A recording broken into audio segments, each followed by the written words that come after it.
Bismillahirrahmanirrahim. Assalamualaikum warahmatullahi wabarakatuh. Waalaikumsalam warahmatullahi wabarakatuh. Alhamdulillahi ja'ala Ramadan syahrul mubarak unzila fihi al-Qur'an hudan linnasi wa bayyinatin minal huda wal furqan. Ashhadu an la ilaha illallah wahdahu la syarika lah wa ashhadu anna Muhammadan abduhu wa rasuluhu la nabiyya ba'dah.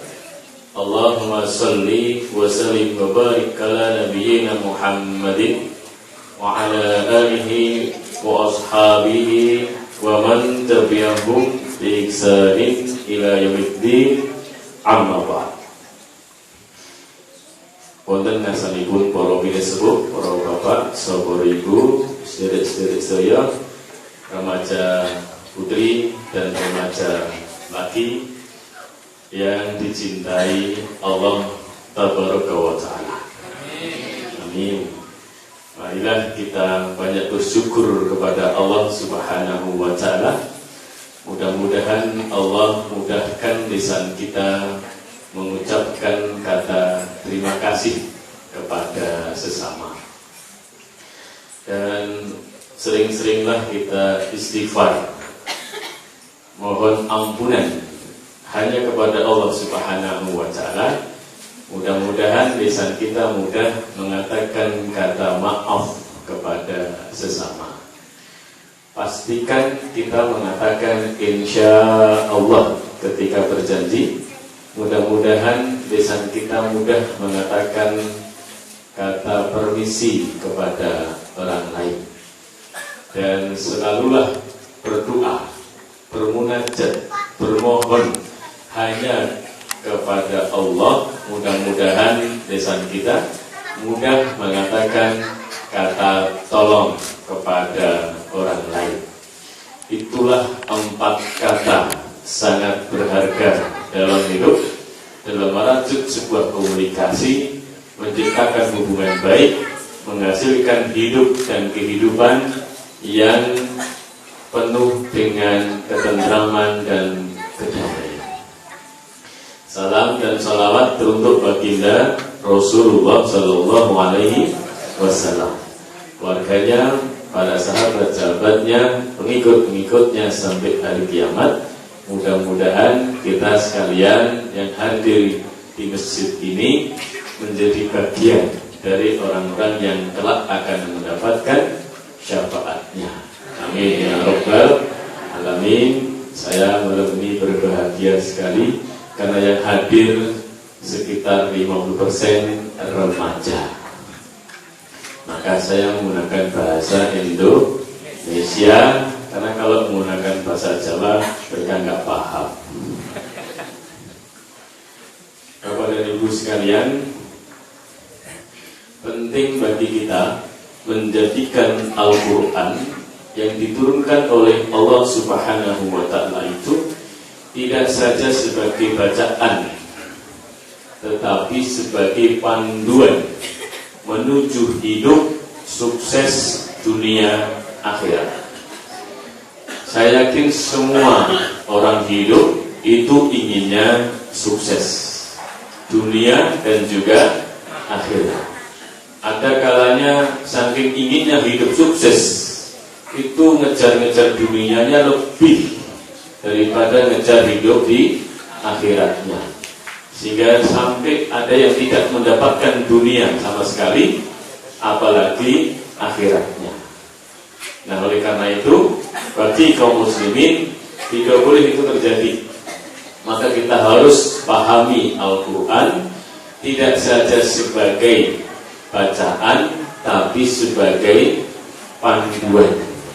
Oleh karena itu Ibu dan Bapak, pastikan bahwa hidup kita nanti sukses dipandu dengan Al-Quran.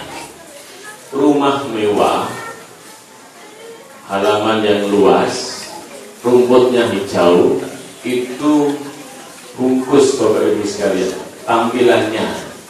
Tapi isinya adalah keluarga yang bahagia. Tidak ada maknanya apa-apa sama sekali. Rumah yang mewah, besar, harganya mahal, halamannya luas, rumputnya hijau, tapi isi dari keluarga itu tiap hari cekcok, maka rumah yang bagus akan terasa seperti neraka. Nah, maka rumah yang bagus itu hanya bungkus, isinya adalah keluarga bahagia. Simbang ingat tos ngagem bahasa Indonesia. Oh ngertos, alhamdulillah. Pesta pernikahan yang mewah itu juga bungkus. Apa isinya? Cinta kasih, pengertian, dan tanggung jawab. Pesta pernikahan yang sangat mewah menghabiskan biaya yang banyak, tapi kalau antar mempelai pengantin putri dan laki-laki tadi tidak ada tanggung jawab, tidak ada saling pengertian, dan tidak ada cinta kasih, maka pesta yang mewah tadi tidak bermakna. Selang seminggu, selang sebulan bisa jadi bercerai. Itu karena tidak ada tanggung jawab, tidak ada pengertian, tidak ada cinta kasih. Maka cinta kasih, pengertian, dan tanggung jawab adalah isi pesta pernikahan, hanyalah bungkusnya. Kita tiap hari berangkat ke masjid, pergi pulang dari masjid, itu bungkusnya. Apa isinya? Isinya adalah ketaatan kita dalam menjalankan ajaran agama. Ibu-ibu menggunakan jilbab dan kerudung yang rapat. Itu bungkus atau isi? Bungkus. Alhamdulillah minimal sadar ya. Bungkus. Apa itu isinya? Isinya adalah kepribadian dan akhlak yang mulia. Maka tidak bermakna ibu pakai pakaian yang rapat, tampil cantik, tapi di rumah itu durhaka kepada suami. Tidak bermakna. Nah, maka tampilan itu bungkus, wajah cantik itu bungkus, wajah ganteng itu bungkus. Kita pakai koko seperti ini bungkus, pakai topi, kopiah bungkus. Isinya adalah kepribadian dan akhlak yang mulia. Susu sama botol, lebih penting yang mana? Oh, susunya. Oh iya, semua sepakat ini. Pikirannya yang positif ya. Nah, susu sama botol, penting mana ibu-ibu? Oh, ada yang jawab ini botolnya katanya. Masya Allah, masih remaja sudah keliru. Nanti udah tua semakin keliru tuh ya. Ya, secara umum pasti akan bilang yang penting adalah susunya. Tapi botolnya penting nggak? Penting. Tidak ada botol, tidak bisa diwadahi. Anak kecil kita nggak bisa ngedot, nggak bisa nyusunya. Maka wadah itu juga penting, tapi lebih penting isinya. Maka nasihatnya adalah utamakan isi, tapi jangan lupa tetap merawat bungkusnya. Jadi ibu, kepribadian, karakter, itu isi, itu yang lebih penting. Tapi jangan lupa, ibu-ibu, kaum wanita, itu tetap harus merawat bungkusnya. Tampil cantik itu penting, tampil indah itu penting. Karena laki-laki menyukai keindahan wanita. Wanita itu dalam Quran disebut dengan dua kata. Satu, kata mar'ah, kata mar'atun. Kata mar'ah itu punya tiga sifat. Satu, sifat mar'ah itu indah. Maka seorang wanita itu indah, dilihat oleh laki-laki tampak indah, dilihat sama oleh perempuan tampak indah. Maka semua iklan, apapun yang dijual pasti melibatkan wanita. Yang dijual pakaian wanita tetap pakai wanita, yang dijual pakaian laki-laki saja sandingnya itu wanita. Itu saking sifat mar'ah itu artinya indah. Nah, yang kedua, terhormat. Kata mar'ah itu bisa berarti terhormat. Maka seorang ibu dengan keindahannya bisa terhormat, dipuji oleh orang.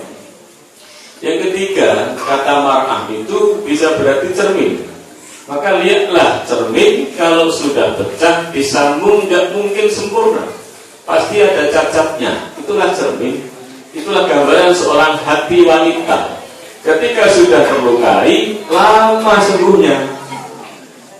Kok mantuk-mantuk paham ya? Merasa atau paham gitu? Merasa.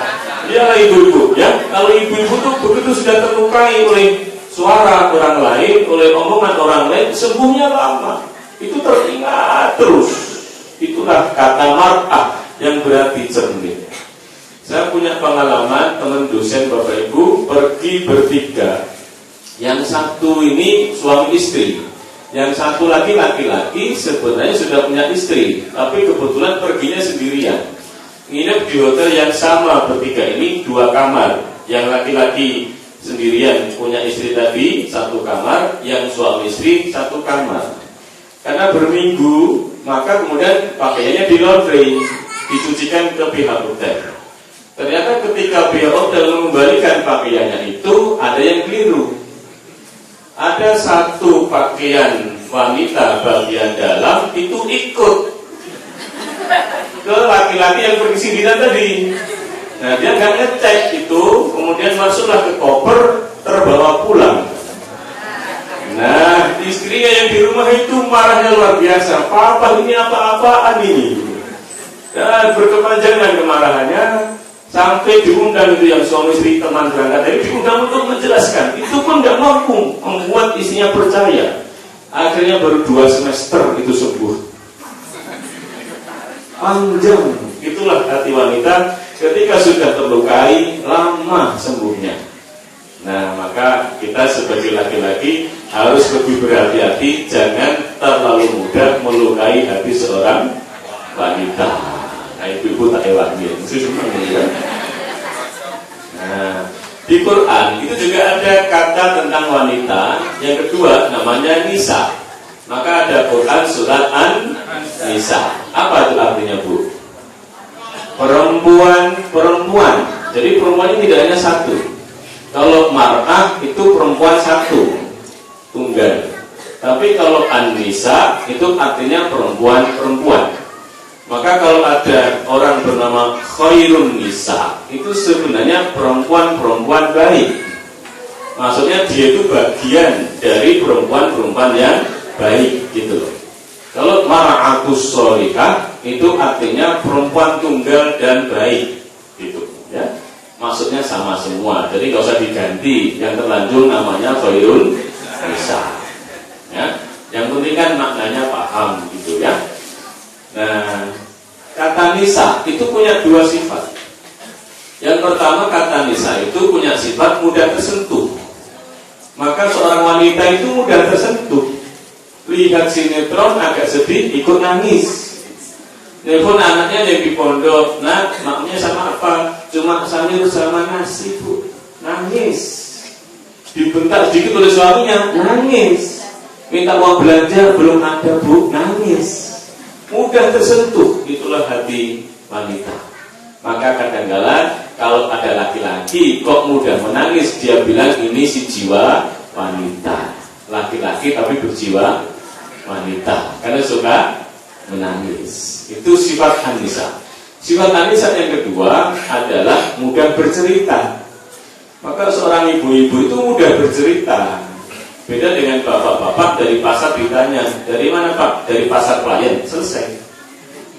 Ibu-ibu ditanya, dari mana Bu? Oh ini dari pasar Pelayan, tadi mampir belanja di separuh sebelah juga, ketemu sama teman. Oh tadi banyak juga di jalan. Oh banyak ngomong dia. Itulah seorang wanita banyak bercerita, sesuai dengan sifatnya An-Nisa. Nah maka kalau Bapak Ibu nanti buka Google, ada riset yang dilaksanakan oleh tim dokter cabang ilmu kedokteran namanya neuroscience. Dia meneliti otak manusia ini ternyata terbelah bagi 2. Otak bicara laki-laki hanya berada di sebelah kiri saja, dan otak bicara wanita berada di sebelah kiri dan kanan depan. Maka menurut hasil surveinya, jumlah kata yang dikeluarkan oleh laki-laki berbeda dengan perempuan. Laki-laki paling pendiam, 1 hari berkata 5.000 kata. Rata-rata laki-laki berbicara 7.000 kata. Paling banyak berbicara karena sedang jadi penceramah 9.000 kata. Tapi perempuan, saat pendiamnya perempuan 16.000 kata sehari.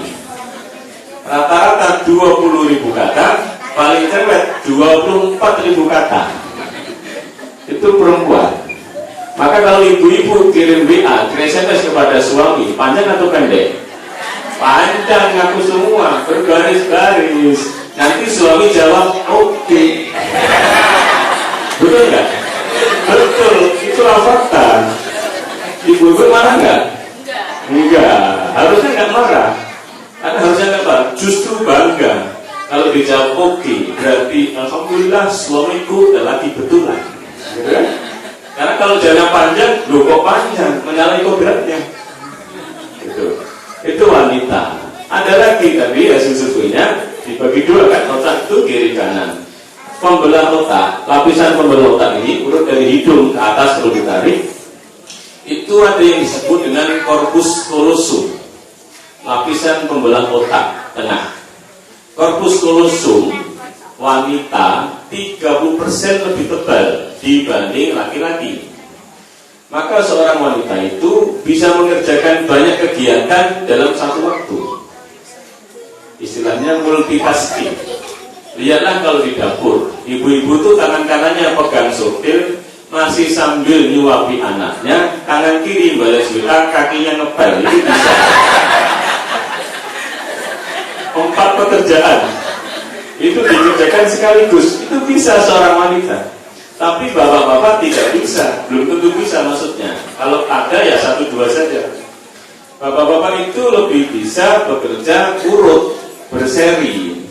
Lihatlah ketika sedang di depan komputer, fokus begitu, ibu manggilnya sampai berapa kali? Oh, berulang-ulang. Aku kan? Ya, berulang-ulang. Kenapa? Laki-laki bekerja seri. Ketika sedang bekerja, konsentrasi fokus, pendengaran menurun. Itu rumusnya. Nah, maka ketika sedang konsentrasi fokus, ibu panggil-panggil nggak dengar. Padahal panggilan yang mesra adalah panggilan pertama. Mas, nggak dengar. Bukan nggak mau jawab, nggak dengar. Nanti panggilan kedua agak keras. Mas, belum dengar juga karena konsentrasinya penuh. Panggilan ketiga keras dan melotot. Mas, gitu kan? Nah, baru dengar. Bagi istri panggilan ketiga. Bagi suami, menurutnya panggilan pertama. Maka kadang-kadang menjadi saling surut, miskomunikasi. Ini nggak tahu istri saya kalau manggil saya kenapa harus bentak dan melotot gitu. Nah, ini kalau nggak dikomunikasikan dengan bagus, maka menjadi masalah dalam keluarga. Maka Bapak Ibu, mari kita gunakan Al-Quran itu sebagai apa? Panduan hidup. Dan memandu kita betul-betul sejak dari alam kandungan sampai nanti kita meninggal, itu dipandu semua oleh Al-Quran. Maka Al-Quran disebut Al-Huda, seperti yang ada di Quran surat Al-Baqarah ayat 185. A'udzubillahi minasyaitonirrajim. Syahrul Ramadan alladzi unzila fihil Quran hudal linnasi wa bayyinatin minal huda wal furqan. Dan di malam bulan Ramadan itu telah Allah turunkan Al-Quran sebagai petunjuk bagi manusia. Hudal linnas wa bayyinatin